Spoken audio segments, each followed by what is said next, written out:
देखिए, ये तो हम पहले से बोल रहे हैं ना, लेकिन हमारे देश के बड़े मंत्री, उनका ये कहना है चुनाव का और कोरोना का कोई संबंध ही नहीं है। आपने सुना होगा, उनका ये भी कहना है कि जिस राज्य में चुनाव नहीं है वहाँ भी कोरोना हो गया, ये उनकी सफाई है। लेकिन पश्चिम बंगाल, केरल, तमिलनाडु, ये बड़े राज्य में चुनाव हुआ। भारतीय जनता पार्टी ने पूरे देश से लोग वहाँ इकट्ठे किए प्रचार के लिए। ये गलत नहीं है, चुनाव में इस प्रकार की रणनीति होती है, लेकिन इस बार का माहौल देश के लिए ठीक नहीं है।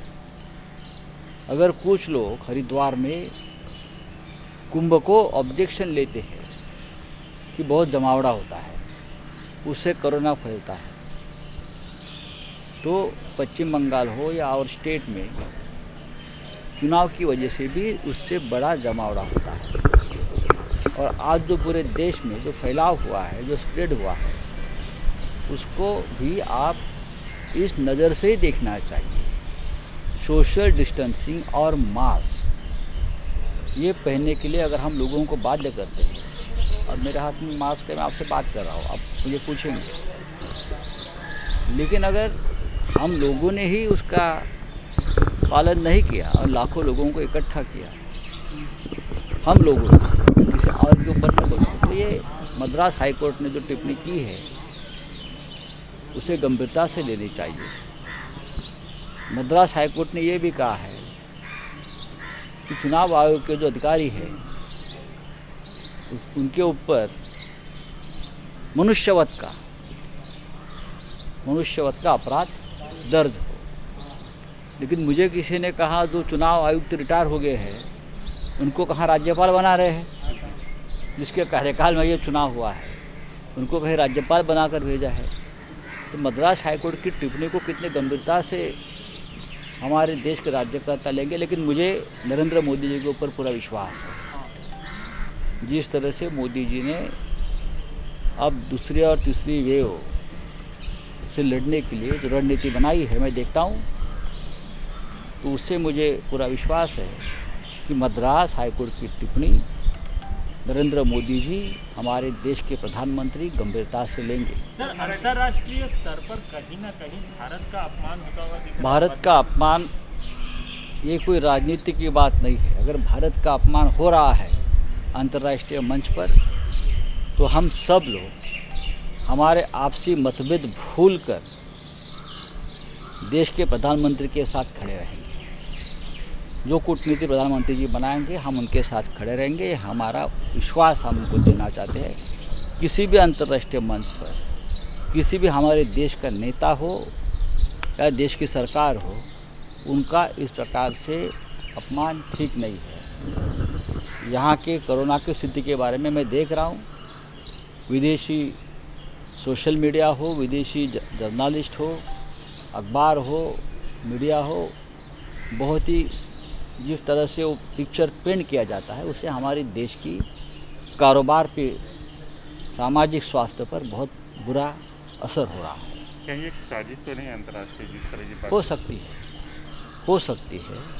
हिंदुस्तान की अर्थव्यवस्था को ख़त्म करने की एक बहुत बड़ी साजिश भी हो सकती है, लेकिन हम सबको, पूरे देश को एक साथ होकर उससे लड़ना होगा। सर, मद्रास हाईकोर्ट बोला मद्रास हाईकोर्ट की टिप्पणी के लिए लगा मद्रास उच्च न्यायालयाची टिप्पणी केली आहे की कोरोनाच्या संक्रमणास, वाढत्या संक्रमणास निवडणूक आयोग जबाबदार आहे। हे आम्ही अनेक महिने सांगतो आहोत, ममता बॅनर्जी सांगतायत, विरोधी पक्षाचे अनेक नेते सांगतात की इतकी घाई का, लोकांचे जीव महत्त्वाचे आहेत की निवडणुका जिंकणं महत्त्वाचं आहे। हे जर त्यांनी आम्ही सांगत होतो, तेव्हा काही मोठे नेते दिल्लीतले भाजपचे आम्हाला सांगत होते, आम्हाला ज्ञान देत होते की निवडणूक आणि कोरोनाचा काही संबंध नाही। महाराष्ट्रात निवडणुका नाहीत पण तिथे कोरोना वाढतो, किंवा अन्य राज्यामध्ये निवडणुका नाहीत तिथे कोरोना वाढतो, उत्तर प्रदेशमध्ये वाढतो, दिल्लीमध्ये वाढतो, हे त्यांचं म्हणणं होतं सगळ्यांचं। पण ते चुकीचं आहे, कारण संपूर्ण देशातून प्रचारासाठी बंगालसारख्या ठिकाणी लोक गोळा केले गेले, तेच लोक इथे परत आपापल्या राज्यात गेले आणि करोना संक्रमण वाढत गेलं, हे सत्य.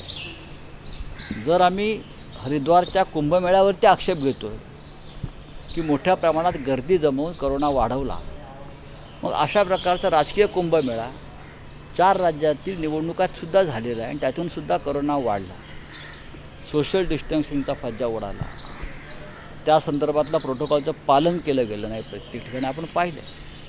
इतर वेळेला या गोष्टी माफ असतात निवडणुकीमध्ये, पण आज देशाची परिस्थिती अत्यंत गंभीर असताना या गोष्टी आपण पाळल्या पाहिजे.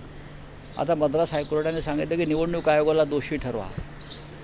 हायकोर्टाचं भूमिका आहे ह्याच्यावरती मला विश्वास आहे की नरेंद्र मोदीजी देशाचे प्रधानमंत्री आहेत, ते अत्यंत आवश्यक गांभीर्याने घेतात सध्या करोनाचा, तर ते मद्रास हायकोर्टाची टिप्पणीसुद्धा गांभीर्याने घेतील. पण मला आत्ता समजलं आहे काही दिवसापासून की ज्यांच्या कार्यकालामध्ये या निवडणुका झालेल्या आहेत, ते निवृत्त निवडणूक आयुक्त जे आहेत आपले, त्यांना सरकार बक्षीस म्हणून कुठेतरी राज्यपाल म्हणून पाठवत आहे.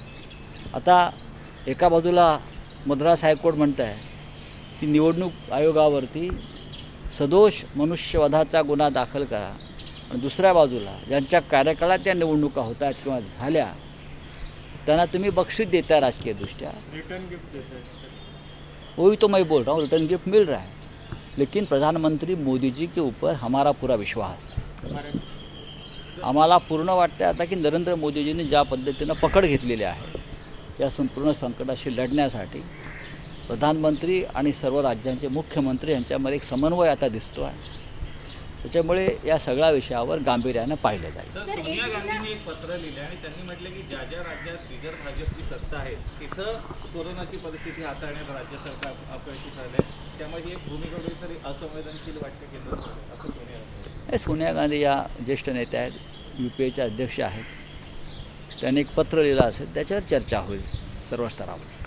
सर हिंदी हिंदी हिंदी में श्रीमती गांधी ने जो पत्र देखिए, श्रीमती गांधी एक वरिष्ठ नेता है, हाँ UPA की चेयरपर्सन है. हाँ बहुत से राज्यों में कांग्रेस की भी सरकारें हैं, विरोधियों की सरकारें हैं, उनके पास ये जानकारी होगी तो इस तरह से पत्र लिखकर देश को जानकारी वो दी कह है. रहे हैं कि हमको इकट्ठा लड़ना है, हम इसमें सत्ता और विपक्ष ना करें इस विषय को हम हमारे भी यही कहना है कि संकट की घड़ी में हम सब एक हैं, ना सत्ताधारी है ना विपक्ष है, देश के लिए लड़ना होगा.